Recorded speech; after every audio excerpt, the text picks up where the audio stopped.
തെറ്റിദ്ധരിക്കല്ലേ, ഞാൻ പഠിക്കല്ല, notes prepare ചെയ്യാണ്. Actually ഈ ഒരു നോട്ട്സ് തരില്ല എന്ന് പറഞ്ഞപ്പോൾ തുടങ്ങിയ ട്രോമയിൽ നിന്ന് ഇതിപ്പോൾ ഒരു അസുഖമായി മാറുമെന്നാണ് എനിക്ക് പേടി.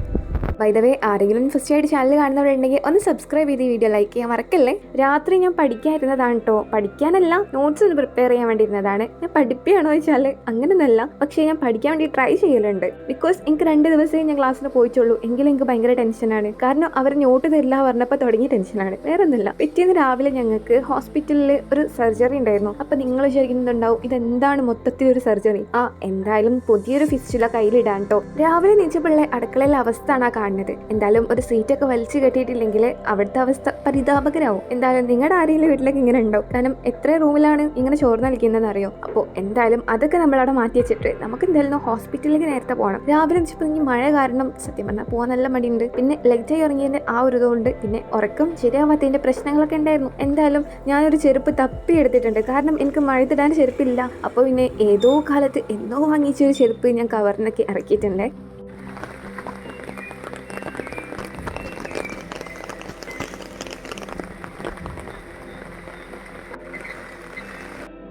ഇവിടെ ഞാൻ വോയിസ് കുറച്ച് കൊടുക്കാതിരുന്നത് മനഃപൂർവ്വമാണ്. കാരണം ആ ഒരു നാച്ചുറൽ വൈബ് നമുക്ക് ഈ ഒരു വോയിസ് ഓവർ എടുക്കുമ്പോൾ കിട്ടൂലല്ലോ. അതെന്തായാലും എനിക്ക് നല്ല പീസ്ഫുൾ ആയിട്ട് തോന്നി. അതുകൊണ്ട് ഞാൻ നിങ്ങൾക്കും കൂടെ അവിടെ വോയിസ് ഞാൻ കൊടുക്കാതിരുന്നതാണ് കേട്ടോ. അപ്പം ഞാനും ഒപ്പിൻ്റെ ബ്രദറും കൂടെ ആണ് കേട്ടോ പോകുന്ന ഹോസ്പിറ്റലിലേക്ക്. എന്തായാലും നമ്മൾ മെയിൻ ഹോസ്പിറ്റലിൽ പോയിട്ട് അവിടുന്ന് വേറൊരു സ്ഥലത്തേക്ക് കൊണ്ടുപോവുകയാണ് ചെയ്യുക. അത് അവർ കൊണ്ടുപോകും. കാരണം അവിടെ വെച്ചിട്ടാണ് സർജറി ഉണ്ടാവാറുള്ളത്. മുൻപ് ഫസ്റ്റ് ടൈം ഫിസ്റ്റിലിട്ട സമയത്തും ആ ഒരു ഹോസ്പിറ്റലിൽ എന്നെ കൊണ്ടുപോയിട്ടുണ്ടായിരുന്നു. ആക്ച്വലി അതൊരു സൈക്കാട്രി ബിൽഡിംഗ് ആണ്. സൈക്കാട്രിസ്റ്റ് ബിൽഡിംഗ് ആണെന്നുണ്ടെങ്കിലും ഡോക്ടർമാർ പല സ്ഥലത്തും വന്നിട്ടാണ് ഈ ഒരു സർജറിയും കാര്യങ്ങളൊക്കെ ചെയ്തു തരാറുള്ളത് കേട്ടോ. അപ്പോൾ അത് അവരുടെ അണ്ടറിലുള്ള ഒരു ബിൽഡിംഗ് ആയതുകൊണ്ട് അവിടെ വന്ന് ചെയ്തു തരാനാണ് പറഞ്ഞിട്ടുണ്ടായിരുന്നത്. മുൻപ് ഫസ്റ്റ് ആയിട്ട് ഫിസ്റ്റ് ഇട്ട സമയത്ത് നമ്മൾ അവിടെ പോയിട്ടുള്ളത്. എന്തായാലും ഈ ഒരു വീടൊക്കെ കണ്ടില്ലേ, മഴത്ത് കുറച്ച് വൈബൊക്കെ കിട്ടിക്കോട്ടെ വിചാരിച്ചിട്ട് എടുത്തതാണ്. ഹോസ്പിറ്റലിൽ എത്താൻ വേണ്ടിയിട്ട് കുറച്ച് ലേറ്റ് ആയിട്ടുണ്ടായിരുന്നു കേട്ടോ. എന്തായാലും അവിടുത്തെ കുറച്ച് പ്രൊസീജിയറും കാര്യങ്ങളും കഴിഞ്ഞിട്ട് മറ്റു ഹോസ്പിറ്റലിലേക്ക് നമ്മളെ കൊണ്ടുപോകുള്ളൂ. അങ്ങനെ അവരുടെ വാൻ വന്നിട്ടാണ് നമ്മളെ കൊണ്ടുപോവുക. അങ്ങനെ നമ്മൾ ജസ്റ്റ് ആ ഒരു കാര്യങ്ങളൊക്കെ കഴിഞ്ഞ് അവിടെ എത്തി. പിന്നെ പ്രൊസീജിയറിനും കാര്യങ്ങൾക്കും ഡീറ്റെയിൽസും കാര്യങ്ങളൊക്കെ പറഞ്ഞു കൊടുക്കണം. അപ്പോൾ ഇവിടെയും നല്ല മഴയാണ് കേട്ടോ. നമ്മൾ പോകുന്നിടത്ത് മൊത്തം നല്ല മഴയാണ്. അതായത് കോഴിക്കോട് മൊത്തം മഴയാണെന്ന്. എന്തായാലും മഴയൊക്കെ പെയ്യുന്നതുകൊണ്ട് തന്നെ ഭയങ്കര ചടപ്പാണ്.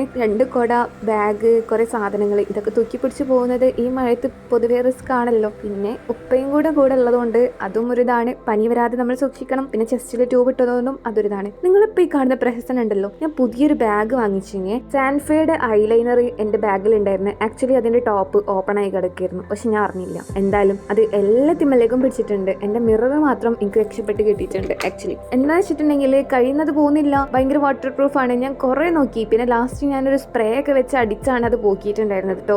ആ കൈ വൃത്തികേടായിട്ട് എനിക്ക് ഹോസ്പിറ്റലിൽ അങ്ങോട്ടും ഇങ്ങോട്ടും നടക്കാൻ ഭയങ്കര മടി. എന്തായാലും അതൊക്കെ ഞാൻ ആ ഒരു സ്പ്രേ ബോട്ടിൽ ഉള്ളതുകൊണ്ട് അത് ഞാൻ മൊത്തം വൃത്തിയാക്കി എടുത്തിട്ടുണ്ടായിരുന്നു. പിന്നെ ഇതാ കയ്യിൽ കാനുല ഇടുമെന്ന് വിചാരിച്ച് എൻ്റെ ഉപ്പ ഇങ്ങനെ നോക്കുകയായിരുന്നു ഞരമ്പും കാര്യങ്ങളൊക്കെ. പക്ഷെ ആ കയ്യിൽ ഓൾറെഡി ഒരു ഫിസ്റ്റുല ഫെയിൽ ആയതാണെങ്കിലും ആ കയ്യിൽ കാനുല ഇടാൻ പറ്റില്ല എന്നാണ് അവർ പറഞ്ഞത്. അതുകൊണ്ട് കാലിലാണ് കേട്ടോ കാനുല ഇട്ടിട്ടുണ്ടായിരുന്നത്. പിന്നെ ഡോക്ടർ വന്ന് ചെക്ക് ചെയ്ത് AVF ആണ് ചെയ്യുന്നത്. അപ്പോൾ അതുകൊണ്ട് തന്നെ അത് സ്കാനിങ്ങും കാര്യങ്ങളൊക്കെ ചെയ്തിട്ടുണ്ടായിരുന്നു കേട്ടോ. പിന്നെ ഞാനും എൻ്റെ ബ്രദറും കൂടെ ഒരു ചായ കുടിക്കാമെന്ന് വിചാരിച്ചു. കാരണം രാവിലെ പോകുന്നതല്ലേ, ഒന്നും കഴിക്കാതിരുന്നിട്ടുണ്ടെങ്കിൽ ഓൾറെഡി ഉറക്കമുണ്ട്. അപ്പോൾ ഉറക്കമൊന്ന് പോയിക്കോട്ടെ വിചാരിച്ച് ഒരു കോഫിയും കുടിച്ച് പിന്നെ ഒരു ബോണ്ട ഉണ്ടായിരുന്നു. അപ്പോൾ വേറെ ഒന്നും അവിടെ ഇല്ല. നല്ല ഫുഡാണോ വെച്ചാൽ കുഴപ്പമില്ലാത്തൊരു ഫുഡാണ്, നമുക്ക് കഴിക്കാം, അത്ര തന്നെ. അങ്ങനെ അതൊക്കെ കഴിച്ചതിന് ശേഷമേ നമ്മൾ നേരെ വീട്ടിലേക്ക് പോവാണ് കേട്ടോ. സാധാരണ ഈ ഡീസലൊക്കെ ഒഴിക്കുന്ന കാറുണ്ടല്ലോ, അതൊക്കെ തീരെ ഇഷ്ടമില്ല. പെട്രോളാണെങ്കിൽ പിന്നെ ഒപ്പിക്കാം. ഡീസലൊക്കെ ഒഴിച്ച കാറിലൊക്കെ ഇരുന്നിട്ടുണ്ടെങ്കിൽ ഒരുമാതിരി മന്ദഗതി എന്നൊക്കെ പറയില്ലേ, അതുപോലത്തെ ഒരു അവസ്ഥയാണ്. അത് എനിക്ക് മാത്രമാണോ ഉള്ളതെന്ന് അറിയില്ല, ചിലർക്കുണ്ട്. അപ്പോൾ അത് ഒരു പ്രത്യേക തരം അവസ്ഥയാണ്. വോമിറ്റിങ് വരും, പക്ഷെ ഞാൻ വോമിറ്റ് ചെയ്യൂല. അപ്പം രാത്രി വരെ അല്ലെങ്കിൽ ഈ ഫുഡ് കഴിക്കാൻ പോലും പറ്റാത്തൊരവസ്ഥ ഉണ്ടാവുമല്ലോ, അതായിരുന്നു. പക്ഷെ വീട്ടിലെത്തുന്ന വരെ ഞാൻ അത് സഹിച്ചിരുന്നിട്ടുണ്ടായിരുന്നു കേട്ടോ. എന്തായാലും നമ്മൾ നേരെ വീട്ടിലെത്തി. ഞാൻ കുറച്ച് നേരം ഉറങ്ങാൻ വിചാരിച്ച് കിടന്നതാണ്. പക്ഷെ 2 മണിക്കൂർ പോലും ഇങ്ങനെ നല്ലപോലെ ഉറങ്ങാൻ പറ്റിയിട്ടില്ല. നല്ല തലവേദന ഉണ്ടായിരുന്നു. പിന്നെ ഞാൻ ജസ്റ്റ് വിക്സും കാര്യങ്ങളൊക്കെ തേച്ച് ഞാൻ പിന്നെ കുറച്ച് നോട്ട്സും കൂടെ കംപ്ലീറ്റ് ചെയ്യാണ്ടായിരുന്നു കേട്ടോ. എന്തായാലും കുറച്ചേ കംപ്ലീറ്റ് ചെയ്തിട്ടുള്ളൂ. ഇനിയും രാത്രി ഇരുന്ന് കംപ്ലീറ്റ് ചെയ്യാനുണ്ട്. അപ്പോൾ ഇന്നിടാനുള്ള വീഡിയോ ആയതുകൊണ്ട് തന്നെ ഞാൻ കുറച്ച് മാത്രമേ ഇതിൽ എഡിറ്റ് ചെയ്ത് വെച്ചിട്ടുണ്ടായിരുന്നുള്ളൂ കേട്ടോ. എന്തായാലും ഒരു കട്ടൻ ചായയൊക്കെ കുടിച്ച് ആ ഒരു റിഫ്രഷ്മെൻറ്റ് കിട്ടിക്കോട്ടെ വിചാരിച്ചിട്ട് ഇരുന്നതാണ് കേട്ടോ. പക്ഷേ ആ തലവേദന അങ്ങോട്ട് മാറിയിട്ടില്ല. എന്തായാലും ആ ഒരു കാറിൽ കയറിയതിൻ്റെ എല്ലാ ഇടകേറുണ്ടായിരുന്നു കേട്ടോ.